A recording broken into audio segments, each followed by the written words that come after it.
And now we bring on from WROC TV8 sportscaster Carl Jones. Carl, welcome to Real Deal Sports Show. How you doing this morning? Man, I'm blessed, man. I'm blessed. I appreciate you guys having me on, man. It's always good to be able to talk shop and talk Bills football. Always. Yes, Jones, indeed. my guy. Yes, Good to see you this morning, man.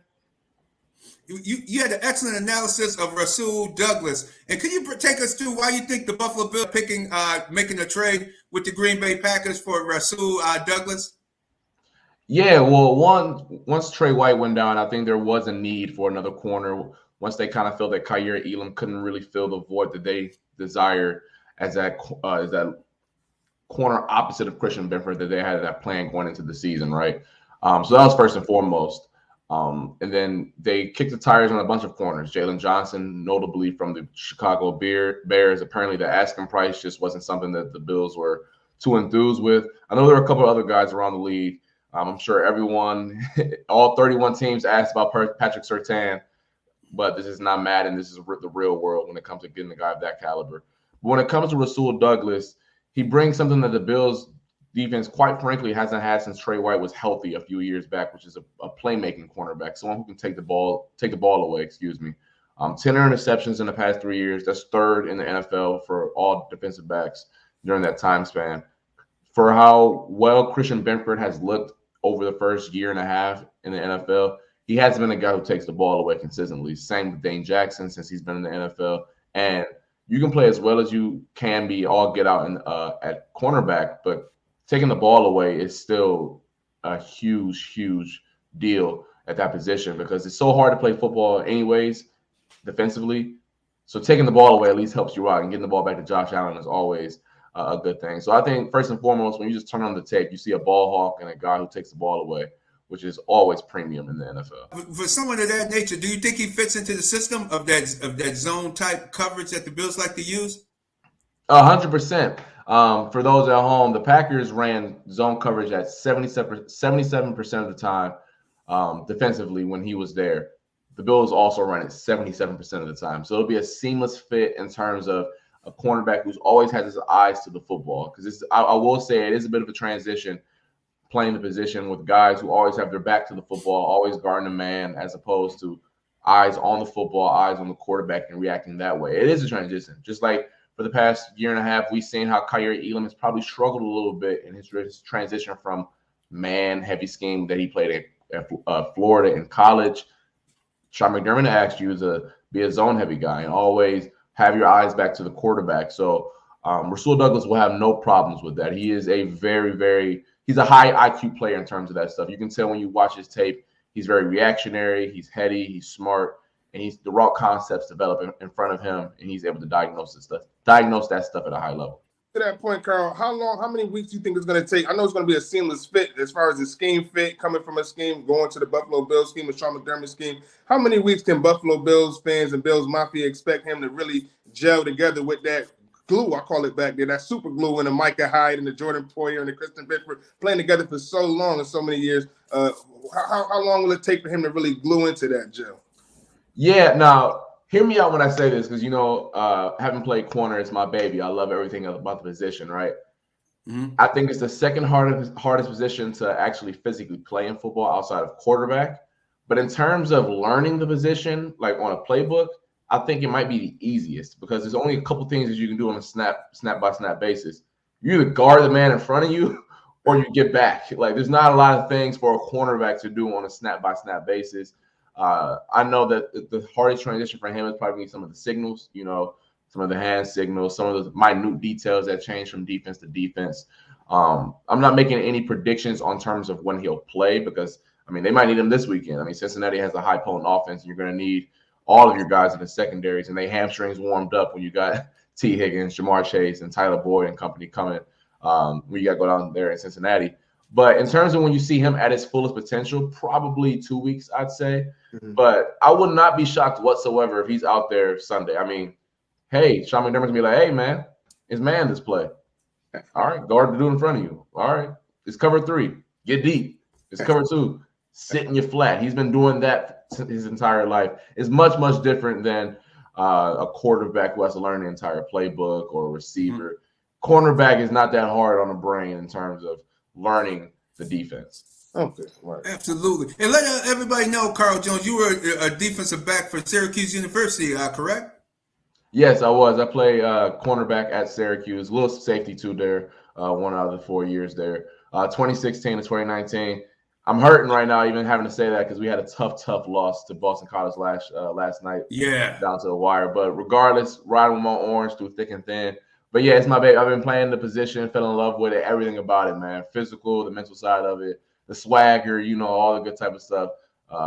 Players like, Dion was before my time, but just seeing how guys like him brought a new swag to the position up until Darrelle Revis, Sherm. Just everything about the position I'm in love with. So when the Bills brought in Rasul Douglas, I was locked in, watching all the film, what the players had to say about him.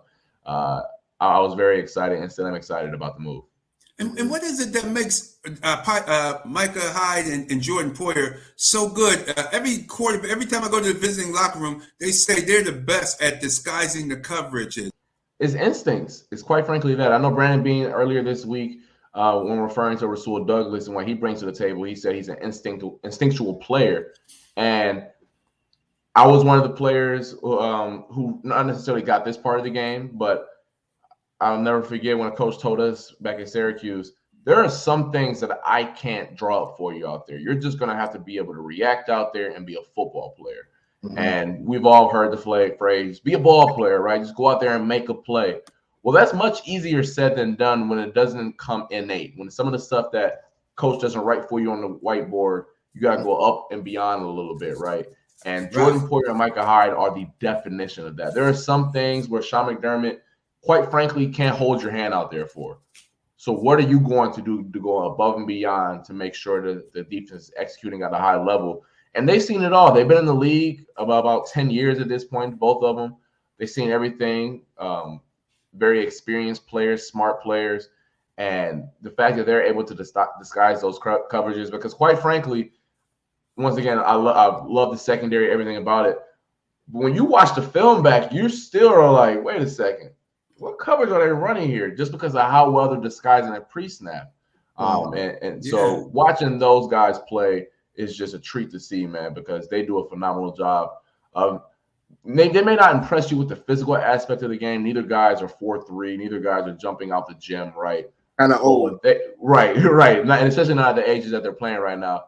But what they do make up for it is just how smart they are and all the little things they bring to the game. And my last question in regards to Rasul in the Buffalo Bills, do you see this as a long-term fit, or is this just a quick fix for this season with Trey White being out? How well do you see him being a Buffalo Bill long-term? Yeah, I think the two moves are separated. I'm not going to lie. Trey White can still recover on his own timeline, and the Bills will see what he looks like. I don't think that they're making a declaration either way. I think if I had to sit up here today and say, are they banking on Trey White to come back and be Trey White? No. Like if I had to guess right now, probably not. But then also, there's no guaranteed money on Rasul Douglas' contract going into next year. So they can cut ties with him if he doesn't have the next 9-game and then playoff stretch that they desire. So I think it's a little bit of both. Like Trey White is his own thing, but then also if Rasul Douglas continues to play at a high level that we've seen, especially in 2021 with the Packers, where he had a hell of a playoff run, 2 pick sixes, made an impact in that playoff game against the Buccaneers as a member of the Packers. So if he continues to excel, he's only 28, especially in the defense that's not a lot of oriented stuff. I would be more concerned about being 28 if he had to run around and chase someone all over the field. That's not the case in the Sean McDermott defense. It's a lot of the game is played more upstairs than it is with your legs.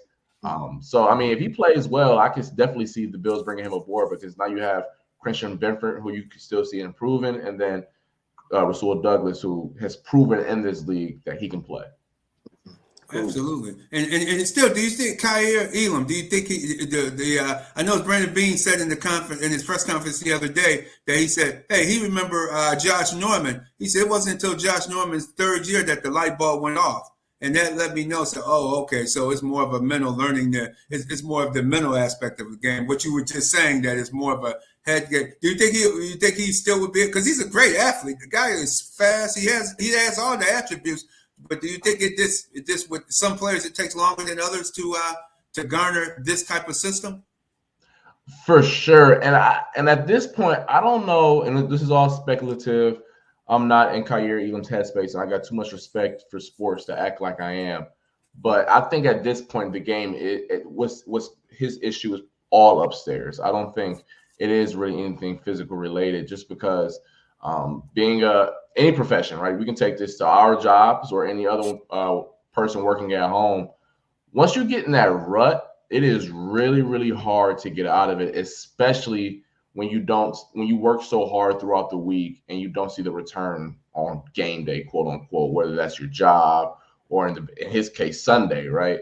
And he's kind of stuck because the Bills really need him to be good today. They don't care about tomorrow. And quite frankly, they shouldn't. They're in a Super Bowl window right now, and they need to make sure that they have the best 22 on the field every Sunday. They aren't the Arizona Cardinals who can afford to see a guy develop. They aren't some of these other teams who aren't competing for a Super Bowl this year. So it's stuck for him. And I feel bad to a certain extent. Having said that, is the story written for him? I don't think so. I honestly believe maybe Buffalo may not be the spot for him for that exact reason. He needs to be in a place where he can take his lumps and not look over his shoulder. Whether that's fair or not, he's a first-round pick. You're expected to play. So I'm not sitting that the Bills made a mistake and not playing him. Hey, you're first-round pick. You're expected to go out there and ball. Christian Benford has outplayed you to this point as a sixth-round guy, right? Right. So I don't think that the story is over with him. He's too talented for it to be, in my opinion. But you can tell just when you watch him play, you guys have seen him around the locker room and stuff like that. He doesn't have that same juice that he had when he first got here in April of 2022. So I think whether it's the offseason that's going to give him a reset or a new team in general, he needs to be in a spot where he can just woosah and kind of reset heading into next season. That's what I was thinking. I thought they would trade him to an NFC team with, like you were saying earlier, with a similar defensive style that fits his skill set. That's why I'm surprised the Bills chose a player that didn't fit their skill set, especially on the defensive side, because these are defensive coaches. Sean McDermott, head coach, he's a defensive guy. I thought he would have chosen a guy that already could just plug right in and say, hey, learn the system. But then the guys they pick in the later rounds, the 5 through 7, it's amazing. A lot of GMs say that, hey, your 5th through 7th round guys are normally guys that don't make the team. You're just filling out the roster for training camp. But in the Brandon Beane, Sean McDermott era, these guys they get their starters from 5 through 7. So it's like, hold up, man, what's going on? And then your top guys, you don't start. It's like, wait a minute, then you trade your top guys away. It's like, hold on, man. So to me, Carl, are they doing it backwards? Yeah, I think a little bit of it is when you're in the higher rounds, you're gonna take a chance on the more of the athletic profile guys, right? Whether that's Gregory Rousseau, big, long defensive end, maybe not a lot of experience at the position, but you'll take a chance on his physical attributes and hope the rest of his game catch up. And then obviously the greatest example of that is 2 years ago with Kyrie Elam, where he he doesn't fit what you do defensively, right?